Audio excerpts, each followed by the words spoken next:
भन्छु अब हाम्रो जहाँ हामीले सिन्धरी भिसा लगाएर त्यो थाहा छ मलाई सिन्धरी भिसा तपाईँले हिजो पनि भन्नुभयो हजुर अब त्यही हिसाबले काम गरिन्छ हिजो पनि बिजोग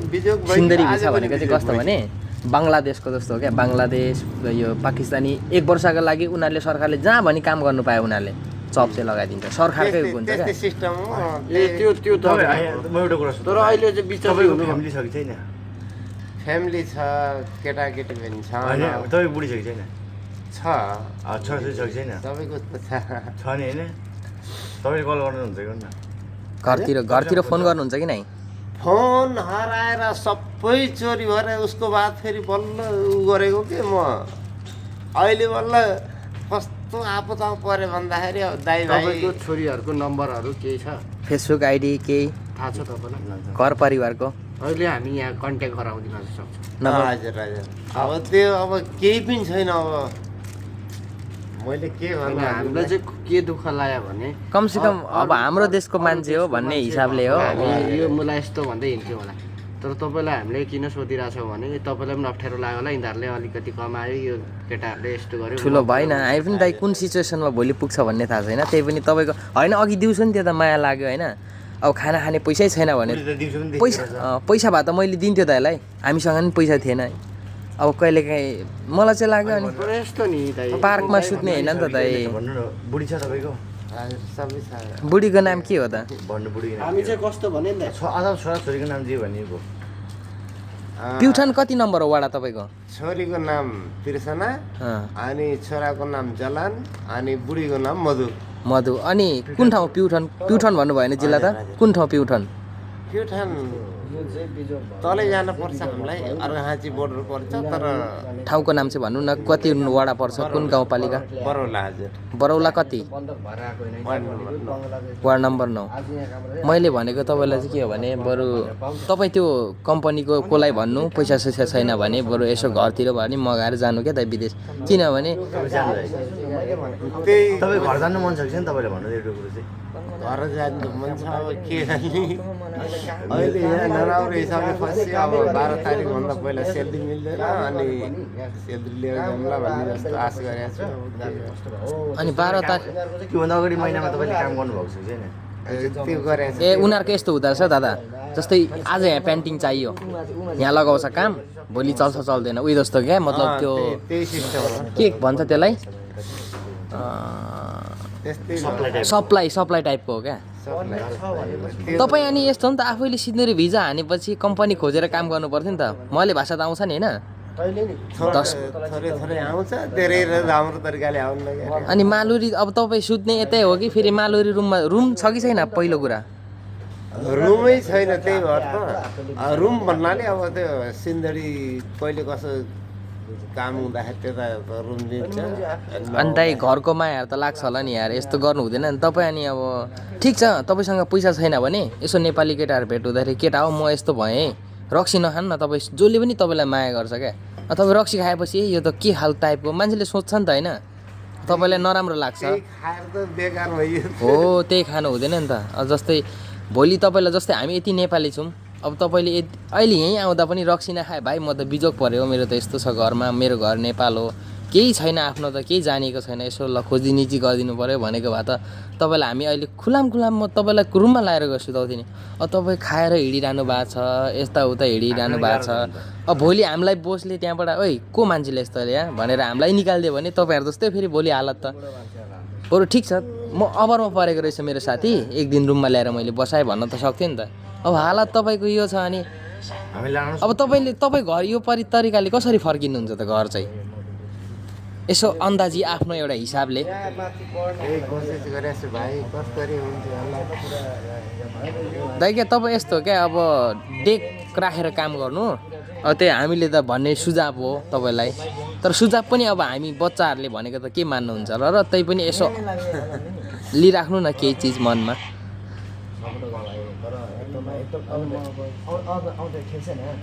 अब कहाँ सुत्नुहुन्छ त अब के गर्ने होला अब जान्छु त्यहाँ यसो हेर्छु कता त्यही रुममा जान्छु एकछिन हेर्छु अब के गर्ने कुन रुम यहाँ एउटा साथी छ त्यसको रुममा अब हेरौँ साथीको नाम के हो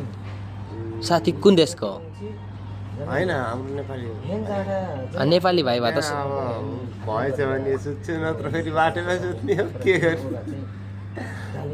गाह्रो भयो। लुगा कपडा लत्ता कपडा केही छैन नि सब कुछ छ तर रुममा अब रुम कता छ त तपाईँको मालुरी हो टाढै पुलको टाइम लाग्छ मालुरी लाग्छ नि 3-4 रिङ्गेट लाग्छ तपाईँ यहाँ गाडी चढ्नु उहीमा टाढै छ। मालुरी त धेरै टाढा भइगयो नि गाडीमा त यहाँदेखि चम्पका ट्रेनमा चम्पकादेखि उता उता टना छ नि मालुरी पनि कुन ठाउँमा हो फेरि चम्पकाबाट त्यो पैदल त जान सकिन्न त्यही ट्रेनमा गए पनि। रक्सी नखानु है दाइ तपाईँ छात्नुभयो तपाईँले अघि त्यहाँ हजुर छात्नुभयो के भन्नु बमिट गर्नुभयो अरे गर्नुभयो होइन अनि यो चाहिँ के हो भात खाएको थिएँ त्यतिखेर भात त हाल्नु है त्यहाँ मागेर खाएको थिएँ त्यो पनि अब नेपाली भाइ भेटेर तपाईँ के गर्नुहुन्छ दाइ कस्तो बिजोगै लाग्यो म त बिजोग लाग्यो नि अब तपाईँ बिजोग छ कि छैन तपाईँ आफै याद गर्नु अब हामीले त हामी पनि तपाईँ जस्तै परदेशी नि हो यहाँ जस्तै हाम्रो नि बाउआमा कोही छैन अनि तपाईँ रक्सी सक्छु नखाने अब अलिकति हामी जस्तै फ्रेस हुनु न नेपाली कति छ नि दाइ तपाईँलाई सहयोग गर्दैन र सहयोग गर्न सकिन्छ नि त तर- दाइ अभर पऱ्यो भनेर तर तपाईँ अब खानुहुन्छ अनि कसरी हामीले के भन्ने मैले अघि नै भने न जस्तै हाम्रो रुममा नि लगेर सुताउन सक्थेँ म भाइलाई पनि तपाईँले भेट्नु भएको रहेछ नि दिउँसो भेट्नु मैले भेटेको नि अब हेर यस्तो बिजोग छ मलेसियामा 10 वर्ष बसेको मान्छे कस्तो मन गर्छ कि तपाईँले एउटा त्यही त मैले बुझेँ खाने पैसा चाहिँ तपाईँले आफै कमाउनु हुन्छ कि कसैले दिन्छ होइन अब दिन के अरे हिजो हजुरसँग भेट भएँ त्यही थोरै हजुरले दिनुभयो अनि त्यहाँदेखि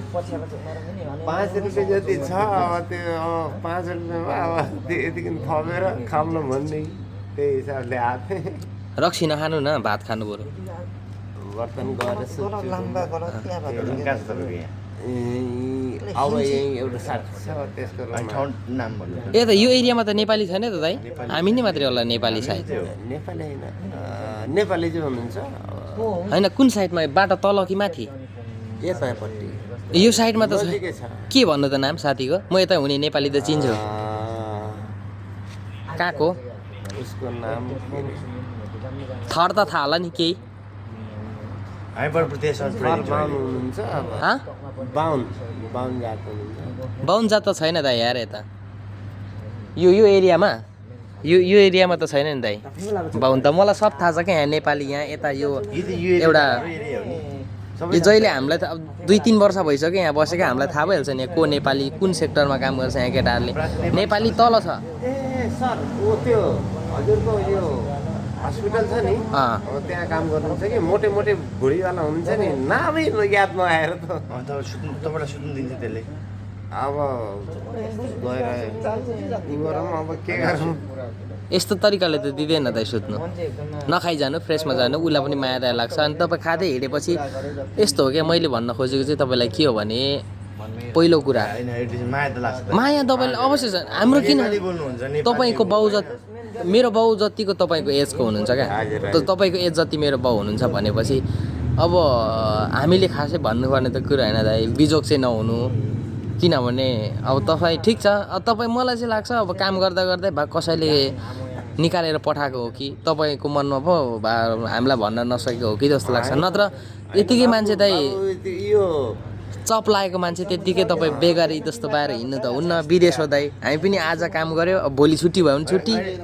छोराको नाम भन्नु केटी अनि छोरीको र बुढीको नाम ठ्याक्कै मेरो छोरीको नाम तिर्सना तिसजना शाह हो तिसजना हजुर अनि छोराको नाम जलन शाह जलन शाह बुढीको बुढीको मधु शाह मधु ल त्यो चाहिँ हो रहेछ त्यो मैले तपाईँले ढाँट्नु भएन किन झाट्नु भएन भन्दाखेरि दुईसँग दौडाउनु त तपाईँले भन्नु ठ्याक्कै नाम भन्नुभयो यस्तो अब के गर्नुहुन्छ त दाइ हामी पनि के गर्न सक्छौँ त नोकरी गर्ने मान्छे नै हो अरू विदेश त्यही त हो नि हामी नेपालबाट त नोकरी गर्नै आएको हुन्छ तपाईँ नोकरी गर्न आएको त तपाईँले यो ठाउँ तर दाइ 10 वर्ष बसिसकेपछि तपाईँ यस्तो अवस्थामा हिँड्नु चाहिँ राम्रो होइन क्या प्युटन कति नम्बर वडा नम्बर 9 भन्नु वडा नम्बर 9 हजुर नाम के अरे त्यो ठाउँको नाम गाउँको नाम बरौला बरौला अब पार्कमा कहाँ सुत्नुहुन्छ त पार्कमा सुत्यो भने यता हाततिर पनि चोर देखिरहेको थियो बिहान मैले कता हो त्यहाँ हो यो त चोट ला तपाईँलाई होइन तपाईँ फ्रेस हुनुहुन्थ्यो नि हामी जस्तै हुनुहुन्थ्यो अघि बिहान फ्रेस थियो दादा हो एकदम फ्रेस तपाईँ भाइ भोक लागिरहेछ खाना खाने पैसा देऊ न भने मलाई होइन अनि मैले हामीलाई पनि पैसा त दाइ म स्यालेरी आएको थिएन क्या पैसा त छैन दाइ भनेर भनेको अनि चुरोट खाइरहेको थिएँ चुरोट देऊ न भनेर भने अनि चुरोट दिएर पठाइदिएँ यहाँ सुन्ने म अङ्कललाई भन्छु किनभने तपाईँ जतिको मान्छेले काम गर्यो आज अहिले इन्डोनेसियामा पर्फेक्ट केही नहुने मान्छेले एउटा छोरी मान्छेले भाडा माझेर उसले जो कमाइरहेको छ क्या तपाईँ भए काम गर्नु अल्छीले भाग्या हो कि जस्तो पनि लाग्छ यहाँ सुन्नु यस्तो मातेर हुँदैन हाम्रो त्यस्तो माथ्यो भन्नाले अब झुट बोलिन्न अब त्यो माथ्यो माथ्यो साउले गाली गर्यो गाली गऱ्यो नि गाली त्यस्तै त्यस्तै भयो सबैले गाली गरेको हो कि होइन हो त्यो पनि हो त्यहाँबाट फेरि अब मेरे पास काम है लेकिन तुम ऐसा काम दारू पिएगा काम देता है ऐसे बोला त्यस्तै भन्यो के अरे के मैले बुझिनँ के अरे उसले भने अरे मसँग काम छ तर यस्तो रक्सी खाने मान्छेलाई म काम गर्न दिँदिनँ भनेको त्यो त दाइ अनि जो कोहीमा हुनुपर्छ त्यति के गरौँ अब एक दिन यतिकिन सुँगेको सुँगे भयो ल ठिक छ फस्नु तपाईँ अब तपाईँ जानुभयो अनि सेभिङ छैन दादा हजुरको तपाईँ महिनामा कति छुट्टी हुन्छ तपाईँ? छुट्टी त हुन्न तर अब रक्सी आएपछि के भन्ने यार तैँलाई अब रक्सी अब तपाईँलाई के म एउटा आइडिया दिन्छु भने तपाईँ जानु माफी माग्नु 1 वर्ष जति काम गर्नु घर जानु हो अब म कहिले खाँदिनँ होइन खानु न ड्युटीको पछाडि सकेपछि अब जस्तै तपाईँको कति बजीदेखि बिहान ड्युटी हुन्छ मानिलिउँ बिहान 7 बजीदेखि बेलुका काम पेन्टर भन्नुभयो हजुरले होइन पेन्टिङ 5 बजे तक हुन्छ 5 बजी तक हुन्छ होइन अनि 5 बजे काम सकेपछि तपाईँ 6 बजे र 7 बजेको अवधिमा खानु न अनि खानु काम छैन अहिले तपाईँ घाउ थियो मुला त्यो घाँसै घाँस थियो कहाँ घाँसमा सुतेर आएको अघि बिहान पुरा घाँसै घाँस टालिरहेको थियो यस्तो त्यो यो कालो भैँसको पछाडि यस्तो माया हुन्छ नि त यार त्यहाँदेखि चाहिँ मैले हिजो यहाँ भेट्दाखेरि चाहिँ के लाग्यो भने नेपालीहरू धेरै देखेँ हामीलाई नि गाह्रो छ दा यस्तो हो नि त अब जस्तै अरू मान्छेले तँ कहाँबाट आएकोस् भनेर सोध्यो भने नेपालबाट भन्दाखेरि भोलि नेपालीको पनि यहाँ औचित्य घट्यो नि त ए नेपालीहरू त रक्सी खाएर हिँडिरहेको थियो यार साउले निकालिदियो अरे त्यो त सुहाएन नि त तपाईँलाई तपाईँ के गर्नुहुन्छ त तपाईँको काम गर्ने ठाउँ त के भन्नुभयो अब जता तपाईँ काम गर्ने ठाउँ के भन्नुभयो उता के अरे तपाईँ मालबरी तपाईँले जान सक्नुहुन्छ तपाईँ जान सक्नुहुन्छ यहाँ पैसा अनि तपाईँ पैसा भएको चाहिँ रक्सी किनेर खानुहुन्छ त कहाँबाट पैसा हुन्छ त अनि 5 रुपियाँ लिएर हिँडेको छु त्यो पनि द्याएको त्यो एउटा मान्छेले नेपाली भाइ हुनुहुन्थ्यो भन्नु ल हुन्छ बाबु तपाईँले अब यो ठाउँ भने तपाईँलाई चाहिँ लाग्छ होइन यो कन्ट्री चाहिँ काम गर्नुको लागि आवश्यक पर्ने ठाउँ चाहिँ होइन काम पाउँछ हो तर सो अब हजुरले चाहिँ रक्सी खानु छोडिदिनु तपाईँले 3-4 दिनमा काम पाउँछ है त दाइ पाउँछ दाइ अब जति पाउँछ के भन्नु र अब तपाईँलाई 10-20 रुपियाँ कसरी दिन्छ तपाईँ रक्सी खाइहाल्नुहुन्छ हो कि होइन भन्नु होइन त्यो अब हो कि होइन अहिले जस्तै हामीले 50 रुपियाँ तपाईँलाई दिइराख्यो भने तपाईँले भोलिको लागि सोच्दैन क्या आजै रक्सी हानिदिने हो केयर गर्नु होला दाइ होइन राम्रो होइन हामीले सम्झाउनु खालको मान्छे होइन अङ्कल होइन सिधै हो हामीभन्दा तपाईँ एजेड मान्छे हामीभन्दा एजेड धेरै मान्छे मेरो बाउ जस्तो मान्छे हाम्रो बाउ जस्तो तपाईँले 10 वर्ष बिताइसक्नु कुटै खानु भएको छ छैन कुटी त खाएन ल ल दाइ मैले हिजो पनि देखिरहेको थिएँ यही ठाउँमा दाइलाई 1-2 दिन राम्रो तरिकाले काम गरेर युट्युबमा होइन बिजोगे भएको भने त हो कि उता नि यहाँ पर्मिट भइकन काम नगरी बसेको मान्छे पो हो। बोसले निकालिदिएको अरे क्या अस्ति पर्सन्टेला जस्तै क्या अर्को के पर्मिट अरे कन्ट्याक्ट गरौँला हो त्यो सिन्दुरे पासपोर्ट भन्छ। सिन्दुरी पासपोर्ट भएको मान्छे अनि कहाँ सिन्दुरी पासपोर्ट भएको मान्छे त आफैले खोजेर काम गर्ने मान्छे हो नि त काम गर्नुको लागि चाहिँ लजाउनु हुँदैन 0% देखि तिनीहरू फेरि रक्सी लिन आइसक्यो त्यो जाउँ